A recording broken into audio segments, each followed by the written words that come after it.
Brodes Media. Awful game of basketball, no flow whatsoever. And after I saw the way that it started, right here's Matisse Thybulle draining threes like he's Ray Allen. They score 37 points, and it seemed that maybe, just maybe, the shorthanded Raptors wouldn't have enough. But then the offensive rebounds continued to happen. Joel Embiid struggled from the floor. I thought James Harden was way too passive and always looking to pass the basketball, where at times they're looking for Matisse Thybulle. Matisse Thybulle should not be your weapon of choice, okay? I don't care if he hit three-pointers in the beginning of the game. I'm watching James Harden be passive, looking for his teammates, when I want him to take 20 shots. I want him to shoot so much more than he does. He shot 12 shots total. So one of the things I have stressed to this point was, if Joel Embiid and James Harden play to their capability, will that be able to make up for the deficiency of the rest of your roster? Well, the problem tonight is Embiid and James Harden didn't have it. So if they don't have it, it really is irrelevant. If they're not going to play well, it really doesn't matter about the bench or Niang or Maxey or Tobias. It starts with the superstars. Now, I get it. Over 82 games, okay, Joel Embiid and James Harden are great players. Specifically tonight, though, Joel struggled, and he had to really earn it. And when he did go to the line, it took a lot of power to do so. And you could tell that the ball was not falling. At times, the ball rolled around the rim, which felt like 6,000 times, and you thought it would eventually drop, but it didn't. It rolled out, and then it ended up going to the Raptors, and then they went down and went on a nice little run, or they had a wide open look and they cashed in, or something along those lines, because that's what it felt like. And really, I mean, it's not as if, which it is pretty crazy. Doc Rivers pointed this out in the post-game show. For as much as we despise the offensive rebounds as we should that the Raptors got, how the hell were the Sixers involved in this game? 7 turnovers in the fourth quarter. That lineup, oh my God, I wanted to throw up. That lineup of Paul Reed, DeAndre Jordan, James Harden, Danny Green, and George Niang, it resulted in 3 turnovers within, 1.5 minutes of action, 2 minutes at the most. Turnover, James Harden offensive foul led to a turnover. That's terrible. So with those turnovers, with 20 offensive boards, how the hell did this come down to the wire? And don't even get me started on the play design and the lack of execution of whatever the hell happened between Tobias Harris and Joel Embiid. And that was even explained during the postgame show. You had Embiid, who was, I think he mentioned that he was trying to roll James Harden with the ball in his hands, and then a pop at Tobias Harris. What the hell was that? That was brutal. That was terrible. And now the Raptors go down the other way. What are we doing? Now, if you want to bitch and complain about what happened with James Harden and the drive late and Boucher, whatever. There's so many other details to this that bothered me that I'm not going to bitch and complain about that one specific play, because it's obvious that this team did not do so many things that ended up biting them in the ass from pretty much 8 minutes in. I can't say from the jump, because a handful of minutes in, they were cruising and they were scoring to the point where I remember taking a screenshot and loving what I was getting, because the team was just playing good team basketball. Thybulle had 8 points. Harden had 6 points. Maxey had 9 points. Embiid had 7 points. You had 37 points total. Danny Green came off the bench. It seemed like everyone was contributing and getting the Sixers some sort of life for them. Before you knew it, here comes the Raptors chipping away at it, because nonstop, just grabbing the boards and grabbing the offensive boards. And over time, over 48 minutes, think about how many more defensive possessions you have to be involved in, and that takes a lot of energy, and it really does beat you down. And I think that played a massive role in why they weren't able to execute as smoothly as you would like. Keep in mind, Joel Embiid, he needs a day off. He needs a rest day. He needs to be sitting one of these games. Now, they elected to play him tonight. I don't know what that means for the Miami Heat, but the last couple of nights he was questionable before the action began. I think it's time to cool down a little bit, big fella. I don't care about you wanting to play. I don't care about you caring about the MVP. I don't care. I don't care. I care about postseason basketball and you being ready to rock for springtime hoops for a 7-game series. I don't care about the Miami Heat on a Monday night after you lose to the shorthanded Toronto Raptors. So sit down, relax. You played a lot of basketball. You carried the Sixers a long way when Ben Simmons was being a bitch and he was sitting on the edge of the bench and he was holding out, and you did a lot of great things for this basketball team. Now, though, it's starting to come back and you're feeling it a bit. Okay, that's fine. That happens. This is called being a human being, playing a lot of basketball. Relax, breathe, take a night off, and let's get Joel Embiid the time that he needs to be fully rested. And they made note of this, and they've been vocal about it, that, during this back stretch, there is going to be chances for Joel Embiid to sit. And, yeah, well, let's start taking advantage of that. And there's no reason to play tomorrow, even though we know he's going to want to, and we know he's going to see Jimmy Butler and have that sense of urgency and have that fire.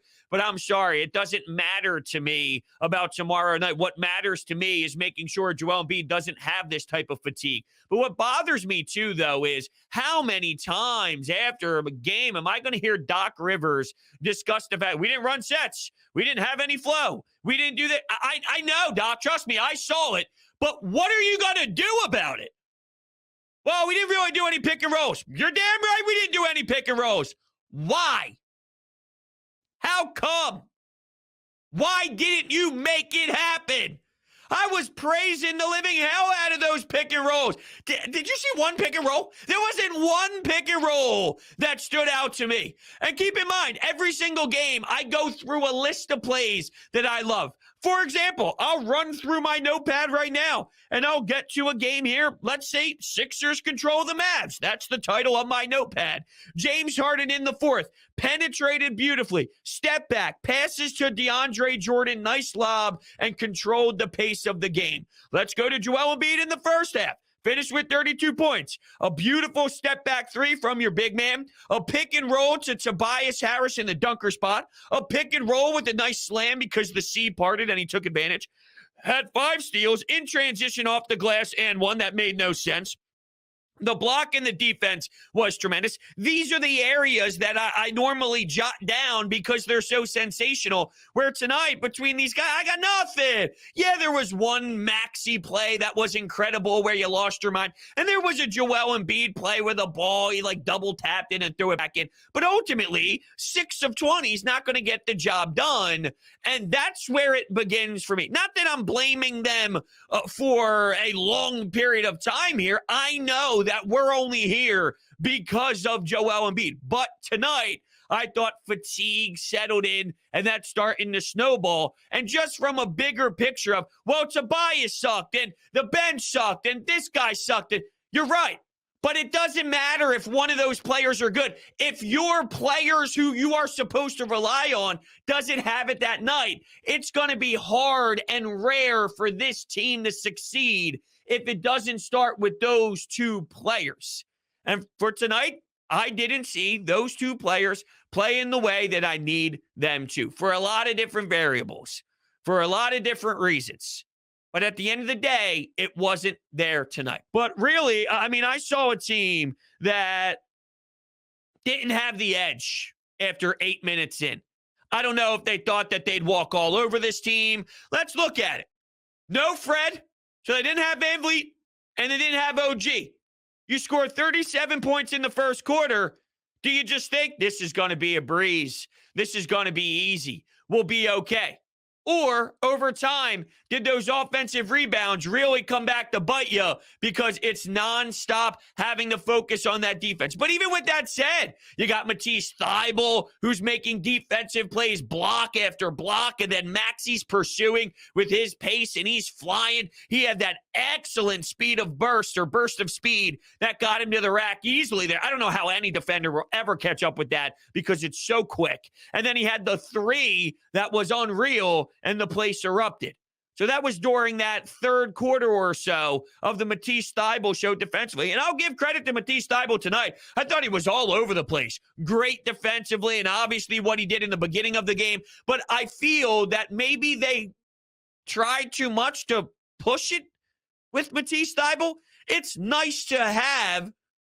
It's okay to utilize a cut by Thybulle. But I don't want James Harden living and dying with Matisse Thybulle cuts.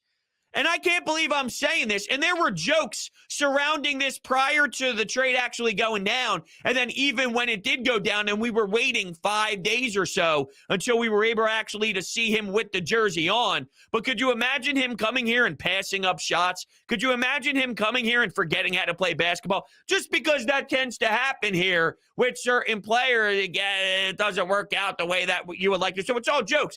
Here I am, and I'm watching James Harden not being aggressive. I need him to take more shots. 12 shots? What are we doing here? 12 shots. And he's passing them up for Tobias. And he's passing them up for Thybulle. Go, James. Keep going. No, I get it. That's part of the double-digit assists that I loved so much. And he had an ugly amount of turnovers tonight.